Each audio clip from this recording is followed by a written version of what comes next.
All right, in chapter 7, we're going to focus our discussion on cell membranes, both their structure and their function.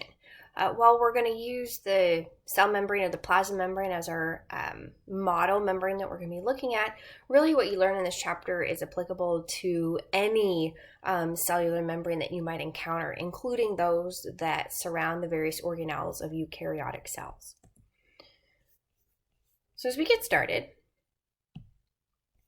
when we think about the plasma membrane, we've already learned that this is going to be the boundary of a cell, right? This is the separation between the living cell on the inside and then the environment on the outside.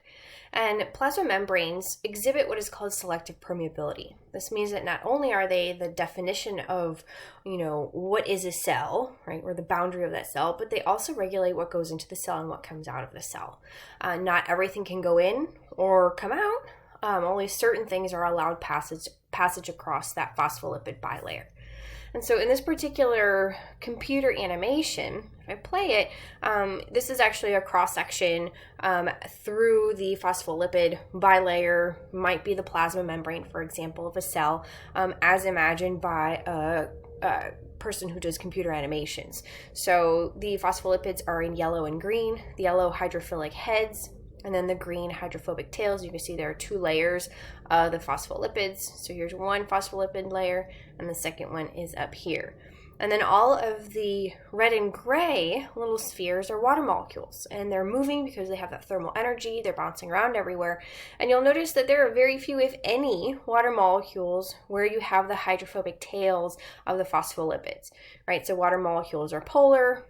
They've got those oppositely charged ends. They're not going to want to associate at all with the hydrophobic tails of those phospholipids. So they're not going to be able to, the water molecules, are not going to be able to pass across the membrane on their own very easily. They're going to need some help to get across.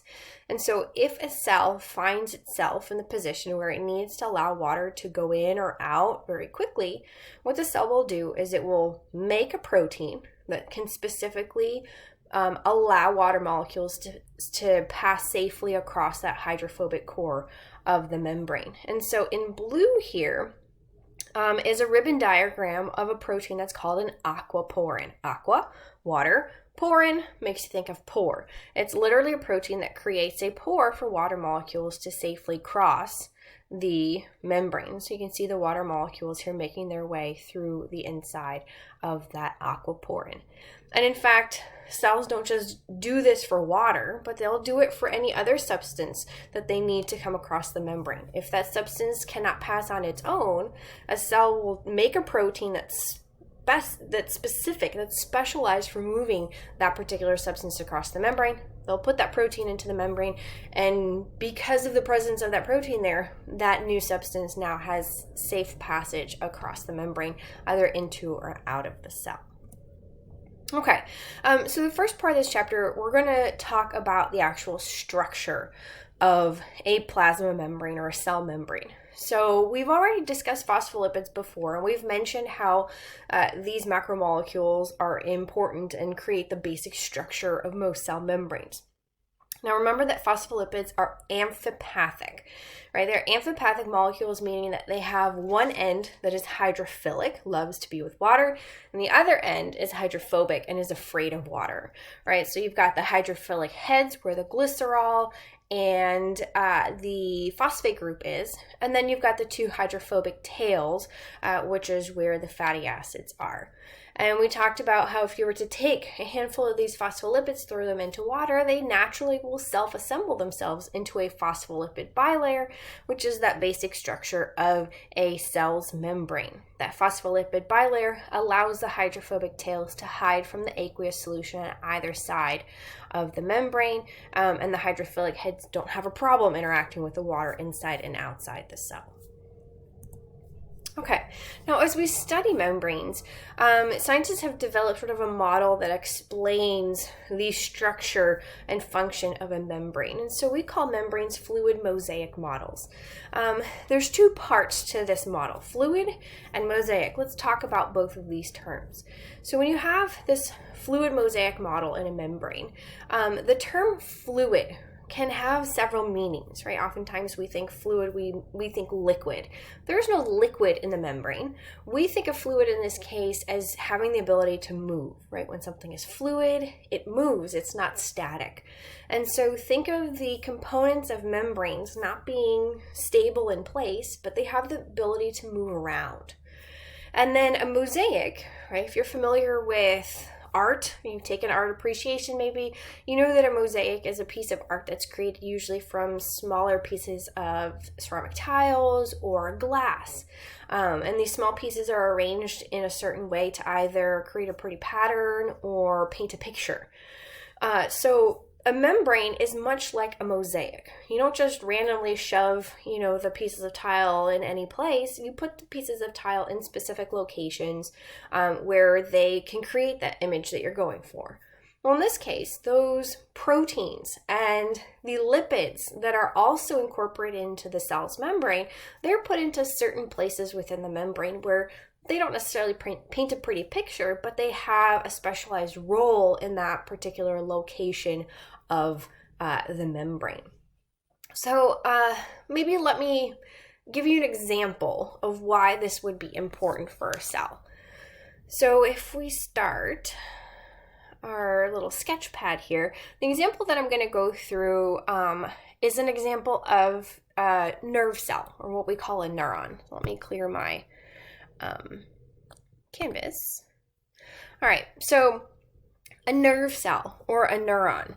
If I were to draw one, very generic looking neuron, but it has a cell body there in the middle. Here's the nucleus, and then two processes on either side.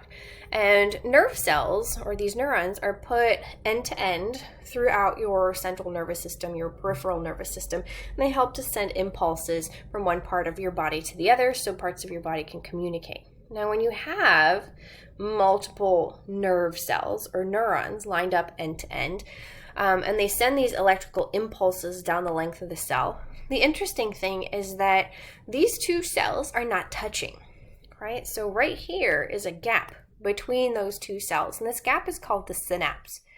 And the way that the impulse gets from this first cell, number one, to the second cell, number two, is it has to jump across that synapse.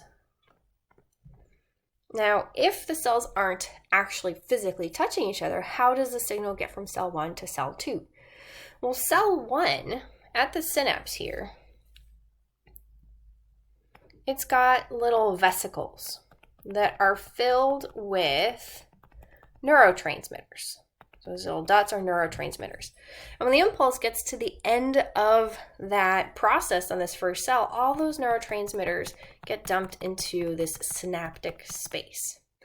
And the other cell, cell number 2 here, it has receptors, proteins that are embedded in the membrane, specifically at the synapse here.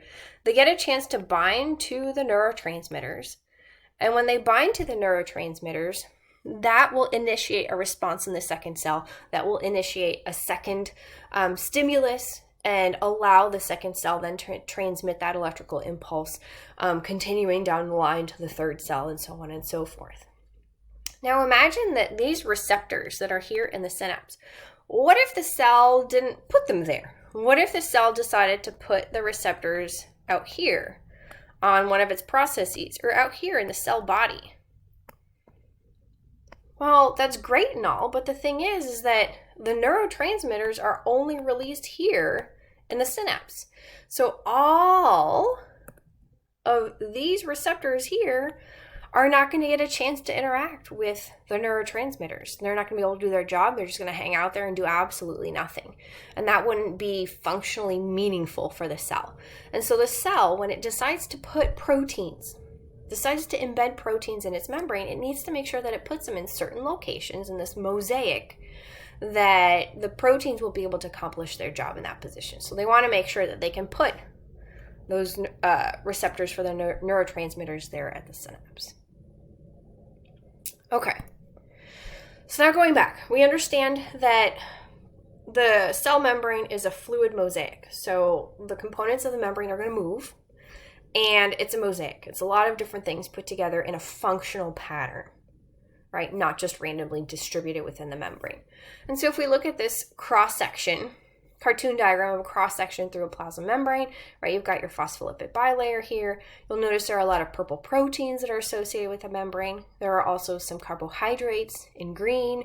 You can see that this also happens to be an animal cell, and there are some cholesterol molecules embedded here in the membrane.